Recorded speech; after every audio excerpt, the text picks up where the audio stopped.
வாப்பா போலாம். ஏமா ஃபங்க்ஷன் போறோம். ஏப்பா இதுக்கு என்னப்பா? ஃபங்க்ஷன்ல எல்லாரும் நல்லா கிராண்டா வருவாங்க. நீ மட்டும் இப்படி வந்து நின்னா எப்படிமா? போ போ யாரும் சரி மாத்திட்டோம். சித்தி பெரியம்மாலாம் என்னப்பா சொல்லுவாங்க? சித்தி பெருமாளும் என்ன சொல்லுவாங்க, நீ ஏமா யோசிக்கிற? அவங்க யார் நம்மளை ஜட்ஜ் பண்றதுக்கு? இந்த ட்ரெஸ் தான் போடணும். நம்ம என்ன ட்ரெஸ் போடணுன்றத நம்ம தான் முடிவு பண்ணணும், அவங்கல்ல. சரியா? பிரச்சனையே இல்லை, எப்படி மினிக்கிட்டு போறா பாரு.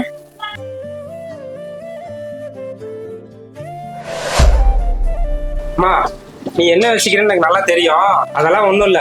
உன் புள்ள நானே சொல்றேன், போய் நல்லா ரெடி ஆயிட்டு அப்போ. இப்போ ஓகேவாப்பா? சூப்பரா இருக்கு.